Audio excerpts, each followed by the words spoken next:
तो finally Mike Tyson और Floyd Mayweather की एग्जीबिशन मैच ऑफिशियली अनाउंस हो चुकी है अर्ली 2026 में। ये मैच के बारे में समझेंगे, क्या Mike Tyson at the age of 60 fight करना सही है और ये मैच का आउटकम क्या होगा ये भी जानेंगे। और उसके साथ साथ कुछ नए अपडेट्स है। जैक डेला मैडलेना ने ये कहा इस्लाम माकाशेव की स्ट्राइकिंग वो आसानी से डील कर सकते हैं। समझेंगे क्या सच में इस्लाम माकाशेव की स्ट्राइकिंग इतनी आसान है डील करने में।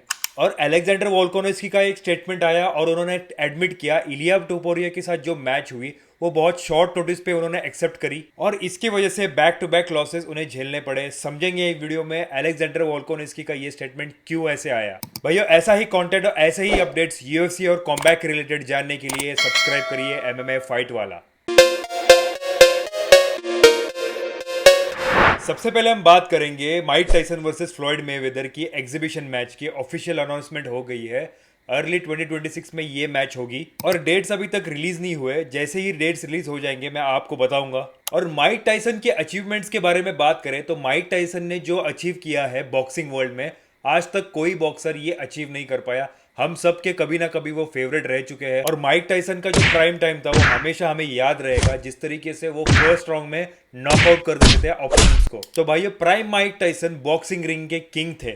और भाइयों फ्लॉयड मेवेदर को मैं यहाँ पे गोट मानता हूँ बिकॉज फ्लॉयड मेवेदर ने जो अचीव किया है बॉक्सिंग वर्ल्ड में वो बहुत कम बॉक्सर्स ने अचीव कर पाए। वो अभी तक अनडिफीटेड है, 50 विन 0 लॉसेस। फ्लॉयड मेवेदर जैसा फाइट आई थी, फ्लॉयड मेवेदर जैसा डिफेंस बहुत कम फाइटर्स में देखने मिलता है भाइयों। अब जानेंगे क्या ये दोनों फाइटर्स फाइट करना सही है बिकॉज दोनों फाइटर्स अपने प्राइम टाइम से निकल चुके हैं। तो भाइयों ये कोई प्रोफेशनल फाइट नहीं, ये एक एग्जीबिशन फाइट है जहां पे ये फाइटर्स बस एंटरटेनमेंट के लिए फाइट करते हैं। हमें पता होगा कुछ दिनों पहले माइक टाइसन ने जैक पॉल के साथ फाइट करी थी। वो एक एग्जीबिशन मैच थी जहां पे सिर्फ एंटरटेनमेंट और ये मनी फाइट्स होती है। और भाइयों माइक टाइसन अभी 60 साल के हो गए और मैं बहुत ज्यादा शौक हूँ उनका फिजिक देख के। और मैं शौक इसी वजह से हूँ because at the age of 60 Mike Tyson का जो फिजिक है और जिस तरीके से उनका मसल मास है भाइयों यो देख के लिटरली कोई भी शौक हो जाएगा। भाइयों एक चीज तो माननी पड़ेगी, माइक टाइसन ये जनरेशन के अल्फा मेल है।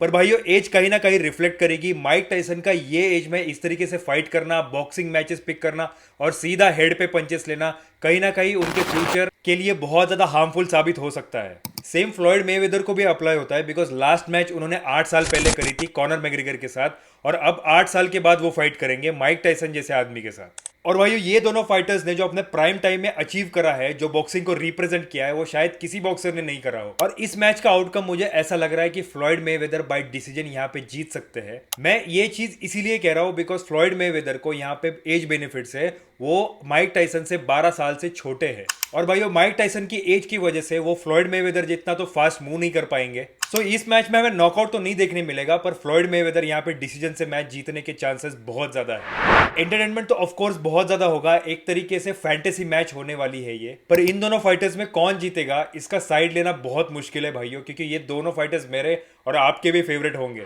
अब बात करेंगे जैक डेला मैडलेना ने कहा इस्लाम माकाशेव की स्ट्राइकिंग वो आसानी से डील कर सकते हैं। नो डाउट भाइयों जैक डेला मैडलेना की स्ट्राइकिंग बहुत अच्छी है पर इस्लाम माकाशेव की स्ट्राइकिंग भी बहुत अच्छी है और इस्लाम माकाशेव को इस तरीके से अंडर एस्टिमेट करना उनको भारी पड़ सकता है। और मैं ये इसीलिए कह रहा हूं बिकॉज जो ट्रेनिंग की अपडेट्स आती है जैक डेला मैडलेना की और इस्लाम माकाशेव की, तो ऐसा कहीं नहीं लगता इस्लाम माकाशेव की स्ट्राइकिंग कम हुई हो। और अभी तो 2 महीने बाकी है इस फाइट के लिए, तो 2 महीने में इनको बहुत अच्छी प्रिपरेशन करने का टाइम मिल रहा है, प्लस इनकी जो स्किल्स है वो एनहांस हो सकती है दोनों भी फाइटर्स के। तो जैक डेला मैडलेना का जो स्टेटमेंट है वो काफी जेनरिक सा लगता है। अब बात करेंगे अलेक्जेंडर वोल्कोनस्की ने यह एडमिट किया कि उन्होंने इलिया के साथ बहुत जल्दी मैच पिक करी, उसकी वजह से उन्हें बैक टू बैक लॉसेस हुए। ये बात जो अलेक्जेंडर वोल्कोनस्की ने कही वो बिल्कुल सही कही भाइयों because back to back Alexander Volkonsky fight करते गए और सबसे बड़ी गलती तो उन्होंने तब करी जब वो उन्होंने शॉर्ट नोटिस पे इस्लाम माकाशेव जैसे फाइटर के साथ फाइट करा और वहां पे वो हेडशॉट लेके वो नॉकआउट हो गए। और ऐसे लीथल नॉकआउट के बाद उन्होंने तुरंत 4 महीनों में इलिया टोपुरी के साथ फाइट लड़ी और वहां पर भी वो नॉकआउट हो गए। एक फाइटर को नॉकआउट के बाद कम से कम 6 से 7 महीने का पीरियड चाहिए रेस्ट करने के लिए और रिकवर करने के लिए। और यही गलती की अलेक्जेंडर वोल्कोनस्की ने, उन्होंने बैक टू बैक मैचेस करी और वहां पे उन्होंने बहुत सारे लॉसेस झेले। तो भाइयों ये थी सारी अपडेट्स इस्लाम माकाशेव, जैक डेला मैडलेना और अलेक्जेंडर वोल्कोनस्की के बारे में। ऐसे ही अपडेट्स मैं आपके सामने लेकर आऊंगा, तब तक के लिए मैं आप सबका अलविदा लेता हूं। मिलते हैं अगली वीडियो में और तब तक के लिए साहिल साइनिंग ऑफ।